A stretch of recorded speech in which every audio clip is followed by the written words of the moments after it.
ચતુર્થ સ્કંદની અંદર ધ્રુવ ચરિત્ર બતાવ્યું છે. ધ્રુવજી મહારાજે ભગવાન ઠાકુરજીનું તપ કર્યું. 6 મહિના સુધી યમુનાજીના કિનારે તપ કર્યું. એના ગુરુ નારદજીએ મંત્ર આપ્યો તો ઓમ નમો ભગવતે વાસુદેવાય.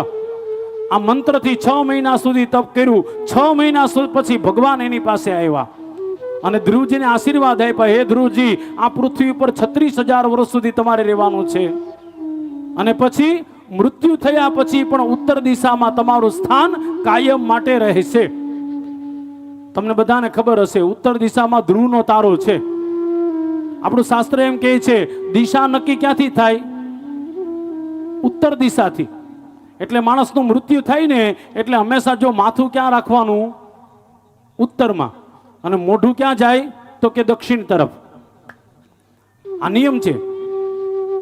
હજી એક વાત કહું, સાંભળો. આપણા ઘરમાં હોતે તમે સુવો ને કોઈ પણ, તો કોઈ દી ઉત્તર તરફ માથું રાખીને કોઈ દી સુવાય નહીં. ઉત્તર તરફ માથું રાખીને સુવો એટલે ઘરમાં બીમારી આવે, ડિપ્રેશન આવે, સંપત્તિનો નાશ થાય અને ધીરે ધીરે યાદશક્તિ કમજોર થઈ જાય. એમાં ઘરમાં કોઈ માંદો માણસ હોય તો સમજી લેવાનું કે આનો ખાટલો 90%, આનો ખાટલો ઉત્તર દિશામાં રાખ્યો એટલે વધારે માંદો પડે છે. વાસ્તુશાસ્ત્રમાં લખેલું ઉત્તર દિશા છે ને એ વધારે ગ્રેવિટી વાળો છે.